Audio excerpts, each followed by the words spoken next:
اے میرے میٹھے اسلامی بھائیوں، آپ سب کو مبارک ہو کہ اللہ پاک کے کرم سے، اس کے فضل اور احسان سے ایک بار پھر رمضان المبارک تشریف لا رہا ہے۔ ابھی چند دن بعد ایک شام آئے گی جب نگاہیں آسمان کی طرف لگی ہوئی ہوں گی، چاند دیکھنے کی کوشش کی جا رہی ہوگی، ایک طرف سے آواز آئے گی، دیکھو وہ رمضان کا چاند نظر آ گیا۔ اس کے ساتھ ہی مساجد سے یہ اعلان ہونے لگیں گے، سب عاشقان رسول کو مبارک ہو، عظمتوں، رفعتوں، برکتوں، مغفرتوں والے مہینے رمضان المبارک کا چاند نظر آ گیا۔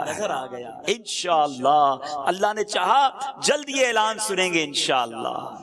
مرحبا صد مرحبا، پھر آمد رمضان ہے، کھل اٹھے مرجھائے دل، تازہ ہوا ایمان ہے، یا خدا ہم عاصیوں پر یہ ایک بڑا احسان ہے، زندگی میں پھر عطا ہم کو کیا رمضان ہے۔ اے میرے میٹھے اور محترم اسلامی بھائیوں، رمضان کی عظمت سمجھیے، رمضان کا مقام سمجھیے، یہ مہینہ رب کریم کی بارگاہ میں کس قدر بڑا مرتبہ رکھتا ہے۔ ہمیں شاید بہت سارے ناظرین کو یہ تو پتا ہے، قرآن کی آیت بھی سنی ہوگی، شہر رمضان الذی انزل فیہ القرآن، رمضان کا مہینہ جس میں قرآن اترا۔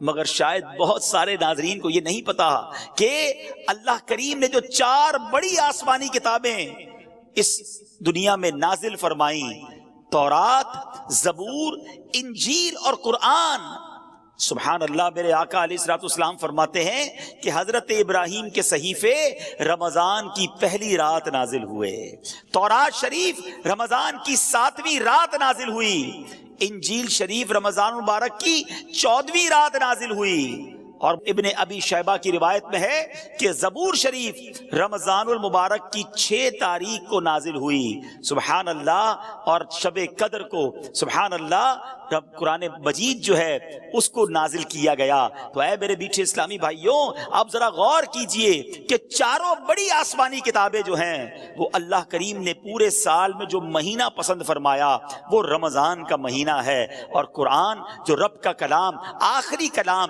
سر چشمہ ہدایت جو ہے وہ میرے آقا علیہ الصلوۃ والسلام کے قلب منور پر 23 سال کے عرصے میں درجہ بدرجہ اور جو سمجھیے کہ وقفے سے وہ جبریل امین لاتے رہے، وہ نازل ہوا۔ تو اے میرے میٹھے اسلامی بھائیوں، ذرا غور کیجئے اس مہینے کا مقام کیسا ہے، یہ کتنی بڑی اللہ کی مہربانی ہے کہ رب کریم، بس اب اللہ سے دعا کرتے ہیں کہ یا اللہ یہ چند دن بھی خیر سے نکل جائیں، ہمیں خیر کے ساتھ، عافیت کے ساتھ ماہ رمضان عطا بھی فرما، اور اس مہینے میں خوب روزے رکھنا، تراویح پڑھنا اور عبادتیں کرنا نصیب فرما۔ میرے میٹھے اسلامی بھائیوں، سرکار غوث اعظم پیران پیر شیخ عبد القادر جیلانی رضی اللہ تعالیٰ عنہ کیا خوب فرماتے ہیں، رمضان میں کتنے حروف ہیں؟ را، میم، ضاد، الف اور نون۔ غوث پاک کتنی پیاری تفصیل بیان کرتے ہیں کہ را سے مراد رضوان اللہ یعنی رضائے الہی ہے، میم سے مراد محابات اللہ عن العصاة یعنی اللہ پاک کی گناہ گاروں پر رحمت اور مہربانی فرمانا ہے، لفظ رمضان میں جو تیسرا حروف ضاد ہے اس سے مراد ضمان اللہ یعنی اللہ پاک کی امان ہے، چوتھا لفظ الف ہے، اس سے مراد الفت اللہ محبت الہی ہے، آخری لفظ نون، اس سے مراد نور اللہ۔ سبحان اللہ، اس سے پتا چلا کہ رمضان مبارک اللہ پاک کی رضا ملنے کا مہینہ ہے، گناہ گاروں پر رحمتیں برسانے کا مہینہ ہے، اللہ کی طرف سے امان ملنے کا مہینہ ہے، اللہ پاک کی محبت نصیب ہونے کا مہینہ ہے، اور سنو رمضان نور الہی ملنے کا مہینہ ہے، اتنی برکتیں ہیں، سبحان اللہ۔ اے میرے میٹھے اسلامی بھائیوں، حضور غوث پاک مزید کیا فرماتے ہیں؟ فرماتے رمضان کی مثال سینے میں دل جیسی ہے۔ ذرا غور کیجئے کہ پورے جسم کی موسٹ امپورٹنٹ تھنگ جو ہے وہ دل ہے، فرمایا رمضان کی مثال سینے میں دل جیسی ہے، دل کو نور ایمان اور نور معرفت سے زینت و خوبصورتی ملتی ہے، اسی طرح رمضان مبارک کو تلاوت قرآن کے نور سے آراستہ اور مزین کیا جاتا ہے۔ کیا پیاری بات فرماتے ہیں کہ رمضان کی مثال انسانوں میں انبیاء جیسی ہے، جیسے لوگوں میں نبیوں کا مرتبہ ہے نا، فرمایا عام مہینوں میں رمضان کی مثال جس طرح انسانوں میں انبیاء جیسی ہے، فرمایا کیونکہ انبیاء مجرموں کی شفاعت کرتے ہیں، رمضان بھی روزہ داروں کی شفاعت فرمائے گا۔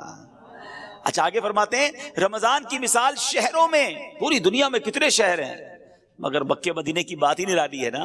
غوث پاک کہتے ہیں رمضان کی مثال شہروں میں مکہ اور مدینہ جیسی ہیں کہ ان شہروں میں دجال داخل نہیں ہو سکے گا، اور رمضان مبارک میں سرکش شیطانوں کو زنجیریں ڈال کر قید کر دیا جاتا ہے۔ فرمایا ان تمام برکتوں اور فضیلتوں کے ہوتے ہوئے بھی جو شخص رمضان المبارک میں اپنی بخشش نہ کروا سکے تو اور کس مہینے میں بخشا جائے گا؟ پھر کون سا وقت آئے گا جب بخشش ہوگی؟ ہر مسلمان کو چاہیے اس ماہ مقدس میں خوب توبہ کرے، اس سے پہلے کہ توبہ کا دروازہ بند کر دیا جائے۔ ہر مسلمان کو چاہیے کہ اس ماہ مبارک میں کثرت کے ساتھ گریہ و زاری کرے، اس سے پہلے کہ رحمت کا وقت گزر جائے۔ بھائیوں بہنوں، گناہوں سے سبھی توبہ کرو، خلد کے در کھل گئے، داخلہ آسان ہے، آ گیا رمضان، عبادت پر کمر اب باندھ لو، فیض لے لو جلد، یہ دن 30 کا مہمان ہے۔ یہ موقع آ رہا ہے، یہ وقت آ رہا ہے اللہ کو راضی کرنے کا، یہ وقت ہمیں مل رہا ہے رحمتیں لوٹنے کا۔ اے میرے میٹھے اسلامی بھائیوں، آئیے کچھ احادیث کے مطابق مزید ماہ رمضان کے فضائل سنتے ہیں۔ دیکھیں رمضان کی پہلی رات، بہت امید ہے کہ چند دنوں میں انشاءاللہ وہ پہلی رات آ جائے گی۔ وہ پہلی رات بھی بڑی اہمیت والی ہے۔ اس پہلی رات جب آتی ہے آسمانوں کے دروازے کھول دیے جاتے ہیں اور آخری رات تک بند نہیں ہوتے۔ جو بندہ ماہ رمضان کی رات میں نماز پڑھتا ہے، اللہ عز و جل اس کے ہر سجدے کے بدلے اس کے لیے 1500 نیکیاں لکھتا ہے اور اس کے لیے جنت میں سرخ یاقوت کا گھر بناتا ہے۔ اے تراویاں پڑھنے والوں تمہیں مبارک ہو، اے نمازیں پڑھنے والوں تمہیں مبارک ہو، اے رات میں عبادت کرنے والوں تمہیں مبارک ہو۔ ہر سجدے پر 1500 نیکیاں ہیں اور سرخ یاقوت کا گھر مل رہا ہے۔ جو ماہ رمضان کا پہلا روزہ رکھتا ہے، ابھی تو سٹارٹ ہوتے ہی دیکھو ہیں پہلے دن اور پہلی رات سے ہی برکتوں کا کیسا حال ہے۔ فرمایا جو پہلا روزہ رکھتا ہے اس کے پچھلے گناہ معاف کر دیے جاتے ہیں۔ صبح سے شام تک 70,000 فرشتے اس کے لیے دعائیں مغفرت کرتے رہتے ہیں۔ رات اور دن میں جو بندہ جب بھی سجدہ کرتا ہے، اس کے ہر سجدے کے بدلے اسے جنت میں ایک ایسا درخت عطا کیا جاتا ہے کہ اس کے سائے میں گھوڑ سوار جو ہے وہ 500 سال تک چلتا رہے۔ اتنا بڑا درخت جنت میں دیا جائے گا۔ ہر سجدے کے بدلے نوافل پڑھنے والے، نمازیں پڑھنے والے، اوابین پڑھنے والے، تہجد پڑھنے والے، تراویح پڑھنے والے، ان سب کو مبارک ہو۔ آئیے میٹھے اسلامی بھائیوں، میں بھی نیت کروں، آپ بھی نیت کریں کہ رمضان کے پورے روزے رکھیں گے، رمضان کی جتنی نمازیں انشاءاللہ پڑھیں گے اس میں ساری سنتیں، سارے نوافل بھی پڑھیں گے، انشاءاللہ پوری تراویح پڑھیں گے، خوب تلاوت قرآن کریں گے۔ دیکھیں نا کاروباری لوگوں کا حال کیا ہوتا ہے، جو بزنس مین ہوتے ہیں، ہر بزنس کا ایک سیزن آتا ہے۔ گرمیوں میں کولر والے کہتے ہیں ہمارا سیزن آیا ہے، ایئر کنڈیشن والے کہتے ہیں ہمارا بڑا سیزن آیا ہے، پنکھے والے بڑے مصروف ہو جاتے ہیں، برف والوں کا کام چمک جاتا ہے، وہ کہتے ہیں وقت آیا ہے کمانے کا۔ سردیاں آتی ہیں تو کمبل والے، ہیٹر والے، بہت سارے ایسے کام ہیں جو سردیوں میں چلتے ہیں۔ شادیاں آتی ہیں تو شادیوں کا سیزن آتا ہے تو کپڑے والوں کا سیزن چل پڑتا ہے۔ آج کل کئی علاقوں میں فصل کی کٹائی ہو رہی ہے تو کئی تہوار ان علاقوں میں فصل کی کٹائی کے ساتھ جڑے ہوئے ہوتے ہیں کہ جناب فصل کٹے گی تو پھر شادی بھی کریں گے، اب جناب موٹر سائیکل بھی لیں گے۔ یعنی کئی کاروبار کے سیزن آتے ہیں اور اس میں لوگ بھرپور طریقے سے کوشش کرتے ہیں کہ زیادہ سے زیادہ کام کریں تاکہ مال کما لیں۔ سچی بات یہ ہے کہ اے گناہگاروں، تمہارے لیے رحمتوں کا سیزن آ گیا ہے، برکتوں کا سیزن آ گیا ہے، مغفرتیں لوٹنے کا سیزن آ گیا ہے، نیکیوں کا ریٹ بڑھا دیا گیا ہے، اجر بڑھا دیا گیا۔ نفل کا ثواب فرض کے برابر، فرض کا ثواب 70 گنا کر دیا گیا۔ میرا اور آپ کا جو خطرناک ترین دشمن ہے شیطان، اسے قید کر دیا گیا۔ کتنا آسان کر دیا گیا عبادت کرنا ہے میرے میٹھے اسلامی بھائیوں۔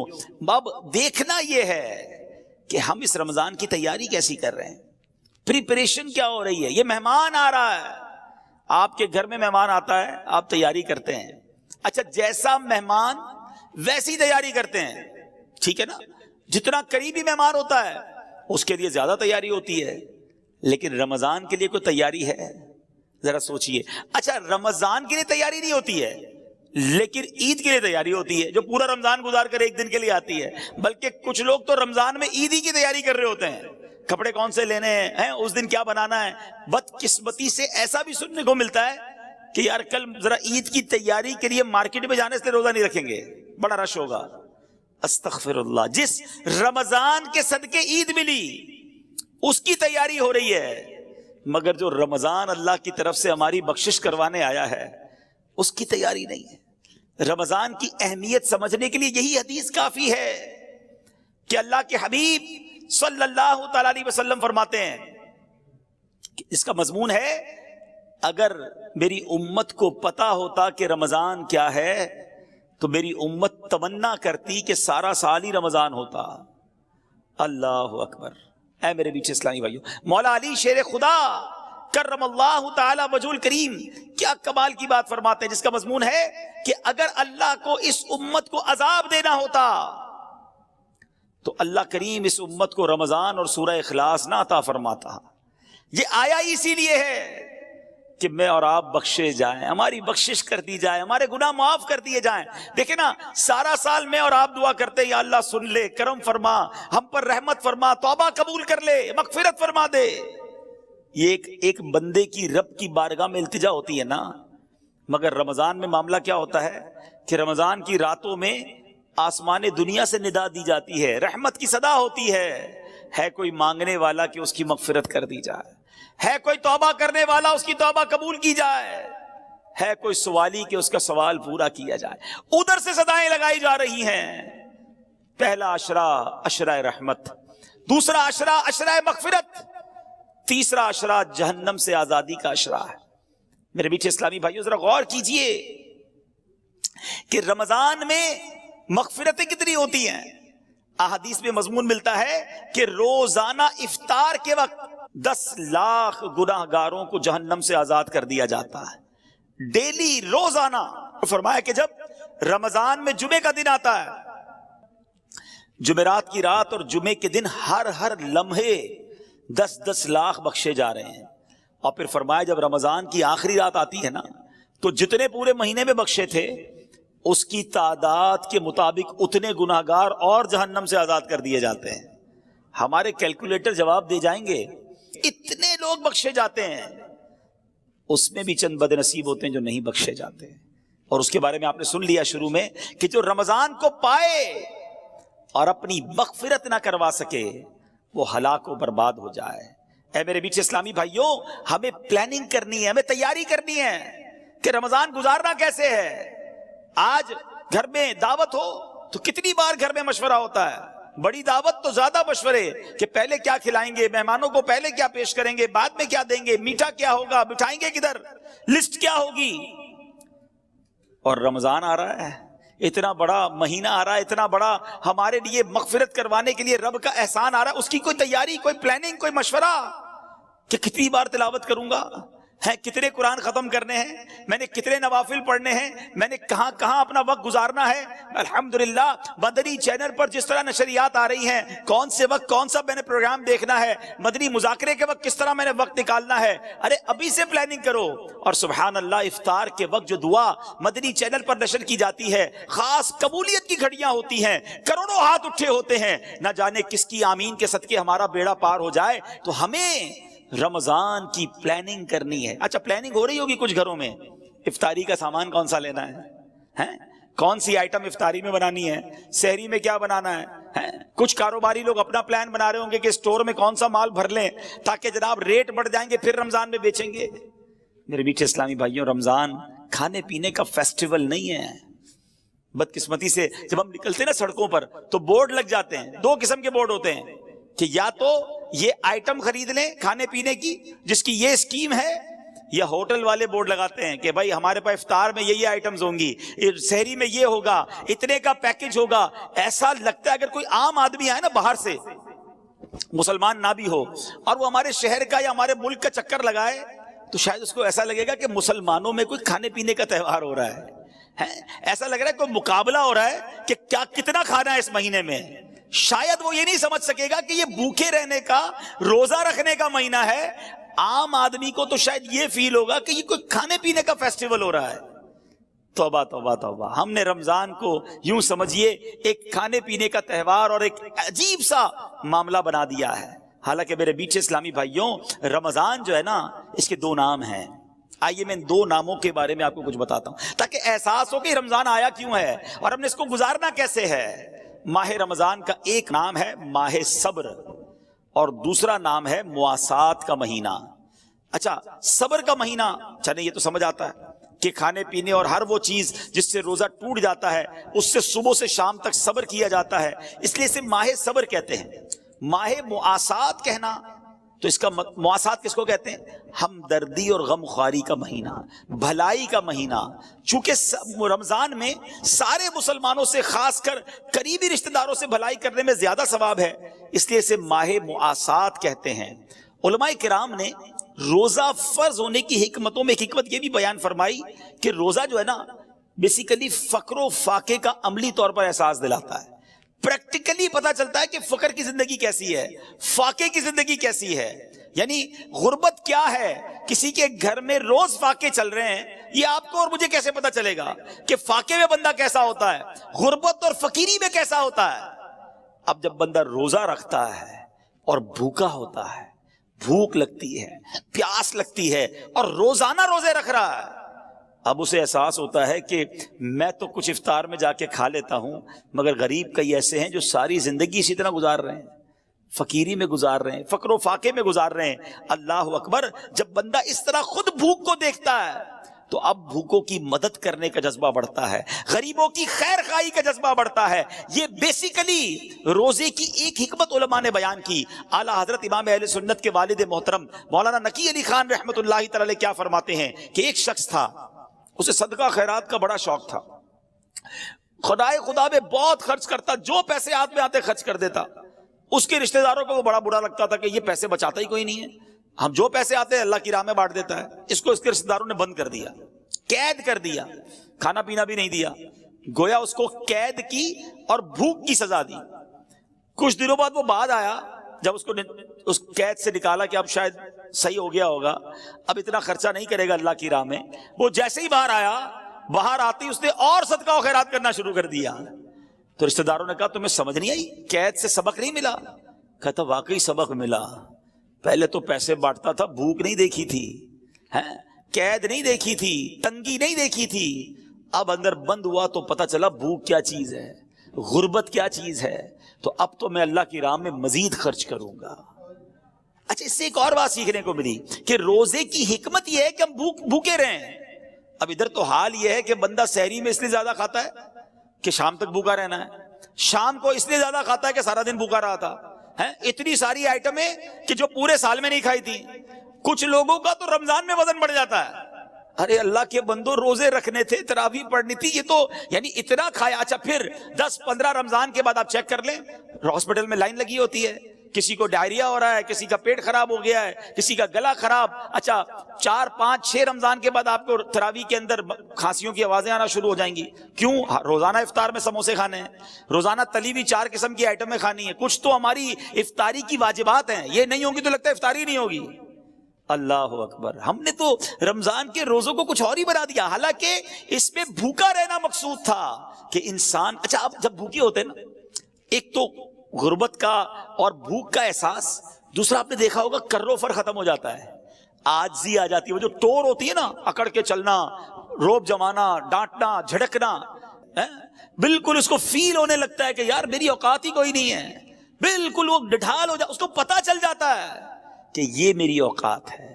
عاجزی سے، انکساری سے، محبت سے لوگوں سے بات کرے۔ اور ہم سب جب بھوکے دسترخوان پر بیٹھتے ہیں تو احساس ہوتا ہے کہ یار بھوک کیا چیز ہے۔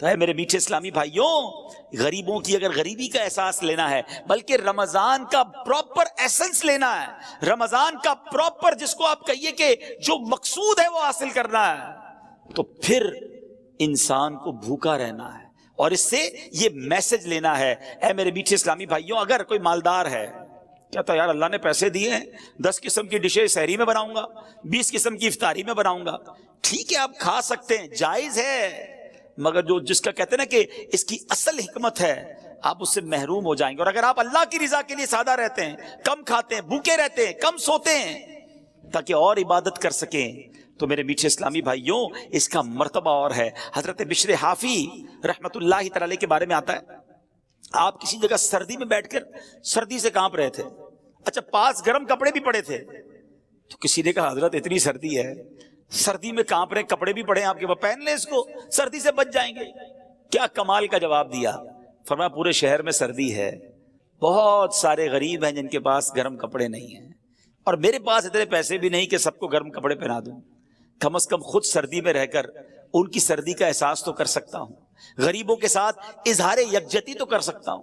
اب یہ اللہ والوں کا انداز ہے، مگر ادھر تو حال یہ ہے کہ غریب کی غربت کا مذاق اڑایا جاتا ہے، اس کو دکھا دکھا کے ایسے کام کیے جاتے ہیں جس سے اس کے دل پر اور افسوس طاری ہو جائے۔ ایک تو یہ سوشل میڈیا نے جو بیڑا غرق کیا ہے، اب تو حال یہ کہ افطار میں کیا پکا ہے پہلے اس کی تصویر جائے گی پھر افطار ہوگا، پتہ چلے آج ہمارے گھر میں کیسی افطاری بنی ہے، کون سے ہوٹل میں سحری کی ہے، کون سی جگہ پر افطاری کی ہے، دنیا بھر کو بتانا ہے تاکہ جس کے پاس پیسے نہیں ہیں وہ بھی تکلیف میں مبتلا ہو جائے۔ نہیں میرے میٹھے اسلامی بھائیوں، اگر اللہ نے آپ کو کوئی نعمت دی ہے تو اس کا مطلب یہ نہیں کہ لوگوں کو تکلیف دیں، لوگوں کو وہ نعمتوں کو دکھا کر ان کے دلوں میں رنج طاری کریں۔ یہاں تک لکھا گیا کتابوں میں کہ اپنے گھر میں اچھا کھانا بناؤ تو تھوڑا زیادہ بناؤ تاکہ پڑوسیوں کو دو، اور اگر نہیں دینا تو پھر ان کے سامنے اس کو ظاہر بھی نہ کرو۔ بڑے بڑے برگر، پیزا اور پتہ نہیں کیا کیا گھر پہ منگواتے ہیں، اور اس کے باکسز گھر کے باہر پڑے ہوتے ہیں۔ برابر والے کا بچہ غریب ہے، والد کو کہتا ہے ابو دیکھو پڑوس میں یہ آیا، ہمیں بھی یہ کھانا ہے، وہ والد کہاں سے کھلائے گا، اس کے پاس پیسے ہی نہیں ہیں۔ یا تو ساتھ دے غریبوں کا، اگر نہیں دے سکتے تو ان پر اور تکلیف طاری نہ کر دیں۔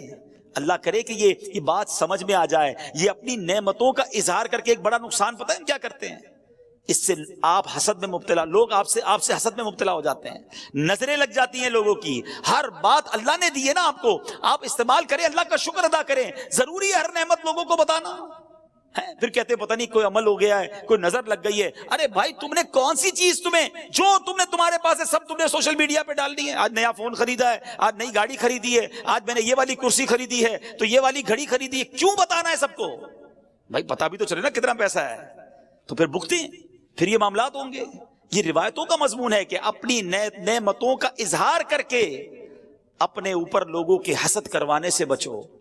اگر اللہ نے دیا ہے یا تو سادہ رہیں یا پھر لوگوں کی مدد کریں، اور اگر نہیں کر سکتے تو یہ دکھلاوا بند کر دیں۔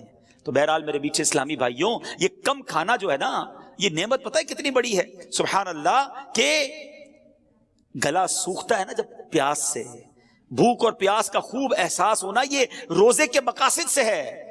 تو میرے میٹھے اسلامی بھائیوں، اگر روزے کا اصل مقصد ہی فوت ہو جائے گا، ساتھ ہی کھانے سے طبیعت بدمزہ ہو جائے گی، معدہ بھی خراب ہونے کا امکان ہے، تو اگر آپ واقعی 30 کے 30 روزے رکھنا چاہتے ہیں، پورا مہینہ تراویح پڑھنا چاہتے ہیں، روز تلاوت کرنا چاہتے ہیں، درود پاک پڑھنا چاہتے ہیں، افطار کے وقت آنسو بہانا چاہتے ہیں، تاک راتوں میں ساری رات مسجد میں گزارنا چاہتے ہیں، تو اس کے لیے آپ کو کم کھانا ہوگا، اس کے لیے پلان کرنا ہوگا کہ یہ مہینہ اس لیے نہیں آیا کہ میں نے کھانے پینے اور مزے اڑانے ہیں، یہ مہینہ تو اللہ کی راہ میں خرچ کرنے کے لیے آیا ہے، یہ مہینہ تو سجدے کروانے آیا ہے، یہ مہینہ تو تلاوت کرنے کے لیے آیا ہے۔ تو پھر انشاءاللہ اگر آپ کی پلاننگ ہوئی تو آپ اللہ نے چاہا خوب برکتیں لوٹ سکیں گے۔ اب میں ایک اور بات آپ کو بتاؤں، ایک مسلمان یہ بھی تو چاہتا ہے نا کہ اس کو یہ پتا چلے کہ نبی پاک علیہ الصلوۃ والسلام رمضان کیسے گزارتے تھے، پیارے آقا کا رمضان کیسا ہوتا تھا۔ آؤ میں آپ کو بتاتا ہوں کہ جن کے صدقے رمضان ملا ہے، جن کے صدقے قرآن ملا ہے، بلکہ صحیح بات تو یہ ہے کہ اللہ کے نبی کے صدقے ہی ہمیں رب کا راستہ ملا ہے، انہوں نے ہی ہمیں ایمان کی دولت سے نوازا ہے۔ وہ کتنا پیارا نعت کا شعر ہے نا کہ تیرے صدقے میں آقا، تیرے صدقے میں آقا سارے جہان کو دین ملا، میرے آقا کے صدقے میں سارے جہان میں یہ دین پھیلا ہے۔ وہ آقا رمضان کیسے گزارتے تھے؟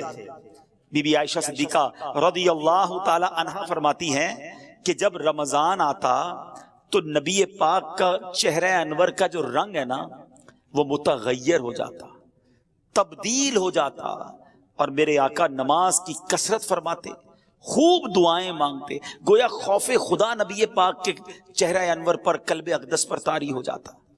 بی بی عائشہ فرماتی ہیں کہ جب نبی پاک علیہ الصلوۃ والسلام کی بارگاہ میں رمضان آتا، احادیث کا مضمون ہے، تو جبریل امین آتے تھے اور آقا ان کے ساتھ خوب قرآن کا دور فرماتے تھے.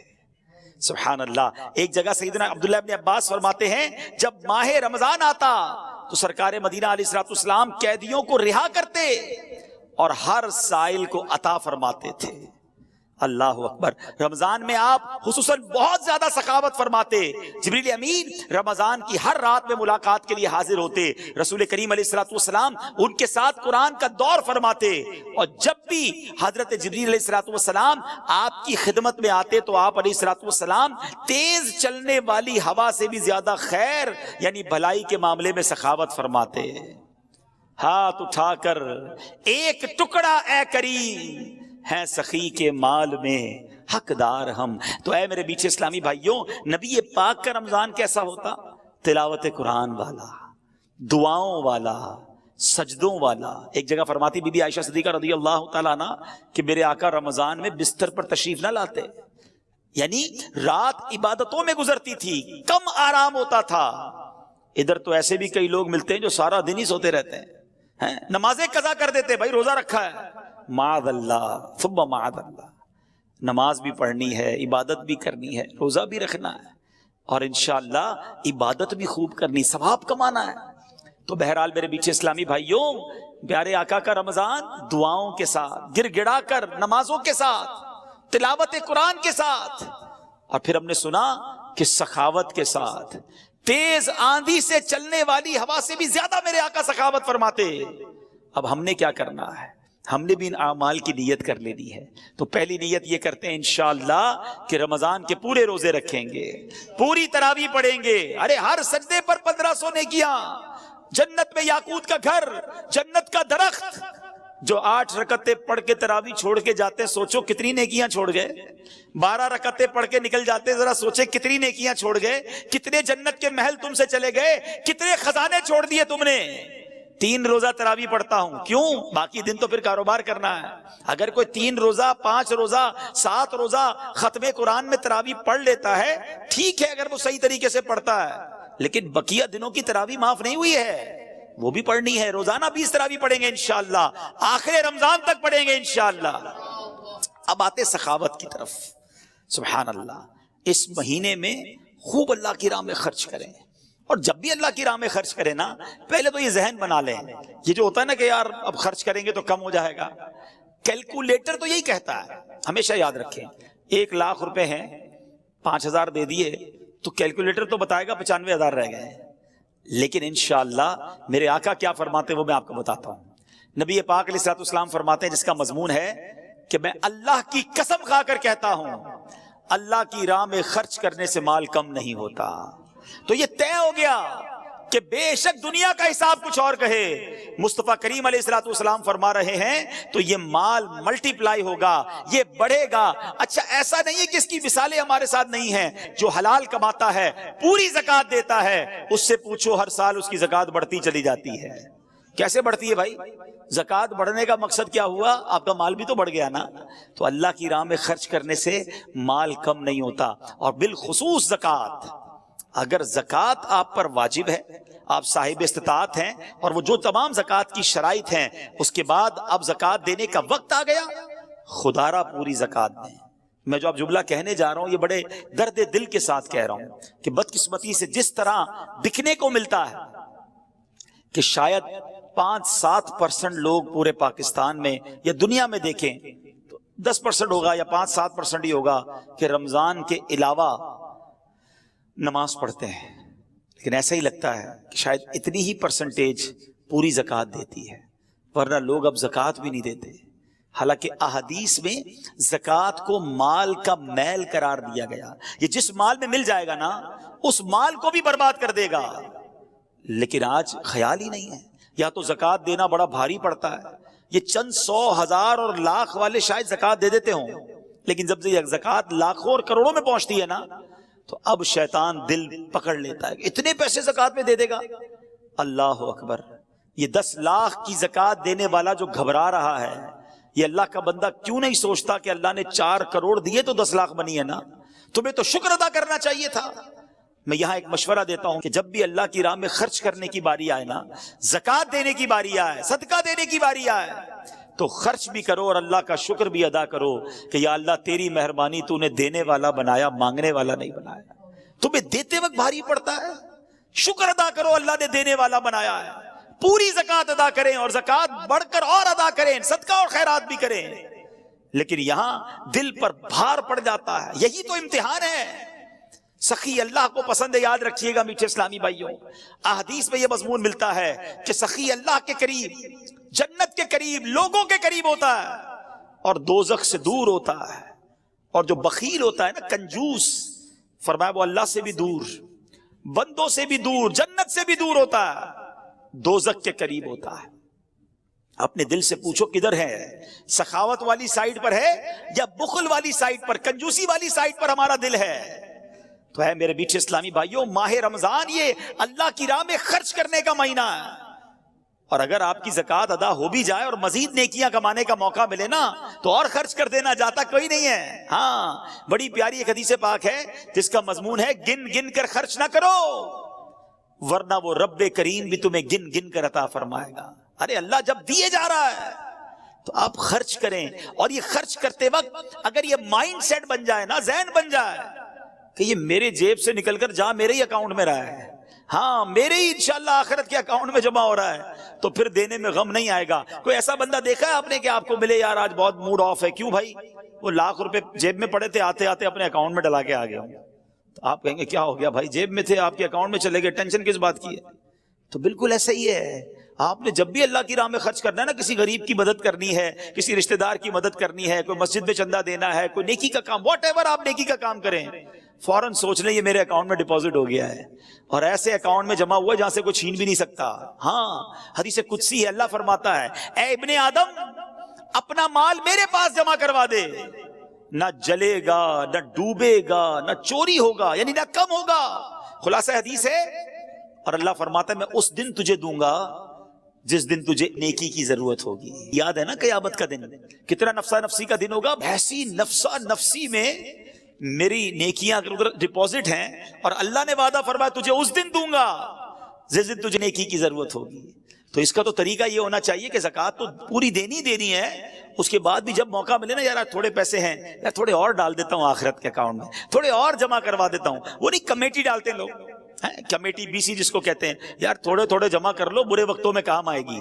یہ شاندار کمیٹی ہے، یہ شاندار BC ہے۔ اللہ کی راہ میں خرچ کرتے رہا کرو، نیکی کا موقع ملے تلاش کر کے خرچ کر دیا کرو، تاکہ وہاں ملے کہ جہاں کوئی مدد کرنے والا نہیں ہوگا۔ تو ہے میرے میٹھے اسلامی بھائیوں، پلیز، بڑی دکھ کی بات ہے کہ لوگ پوری زکوٰۃ ادا نہیں کر رہے، اور واقعی ایسا لگتا ہے کہ اگر ہمارے وطن کی صرف میں بات کروں نا، دنیا کی بات نہیں کرتا، چلیں ہمارے وطن میں، کیونکہ میرا صبح و شام کاروباری لوگوں سے ملنا رہتا ہے، بزنس کمیونٹی سے ملنا رہتا ہے، اگر ہمارے وطن میں لوگ پوری زکوٰۃ دے دینا تو مجھے لگتا ہے ہمارے وطن میں ایک بھی غریب باقی نہیں بچے گا۔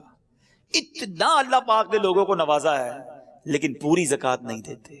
تو خدارا ایسا نہ ہو یہ مال عذاب بن جائے، یہ مال کا میل مال میں مل کر تباہی لے آئے، دنیا میں بھی تباہی ہے، آخرت میں بھی تباہی ہونی ہے۔ حدیث کا مضمون ہے کہ زکوٰۃ دے کر اپنے مال کو مضبوط قلعوں میں قید کر لو، آپ کا مال سیکیور ہو جاتا ہے اور بڑھتا بھی رہتا ہے، برکت بھی ملتی ہے۔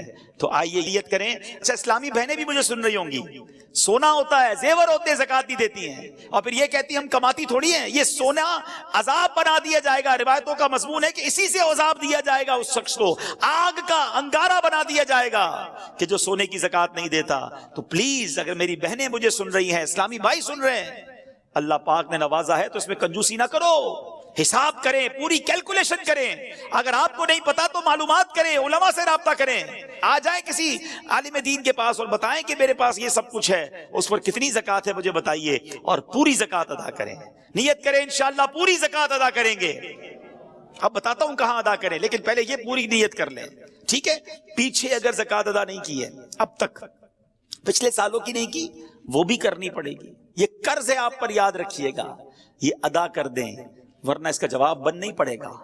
تو بہرحال میرے پیچھے اسلامی بھائیوں، اچھا اب زکوٰۃ جس طرح ادا کرنے سے پہلے اس کی کیلکولیشن ضروری ہے، کہ کتنی بنتی ہے، اس کا پورا نصاب ہے، یہ علم سیکھنا بھی ضروری ہے۔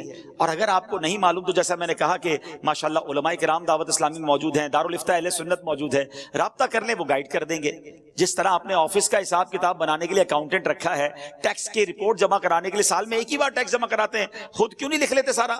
کیوں وکیل کے پاس جاتے؟ نہیں یار وہ ایکسپرٹ ہے، ذرا صحیح طریقے سے حساب بنائے گا۔ تو زکوٰۃ خود ہی بنا لیں گے آپ مفتی ہیں۔ اگر آپ کو یہ علم نہیں ہے تو معلوم کر لیں، کسی عالم دین سے مشورہ کر لیں تاکہ آپ کی زکوٰۃ پراپر ادا ہو جائے۔ اچھا اب آتے ہیں کہ زکوٰۃ دینی کہاں ہے۔ ظاہر اس کا بھی ایک پورا پروسیجر ہے کہ جو زکوٰۃ لینے کے مستحقین ہیں اس میں پہلا حق جو ہے آپ کے اپنے غریب رشتہ داروں کا ہے، ٹھیک ہے، جو اس کی شرائط ہے زکوٰۃ کے حوالے سے، وہ شرائط اگر پوری ہوتی ہیں تو پہلا حق آپ کے اپنے غریب رشتہ داروں کا ہے، ان کو دیجیے۔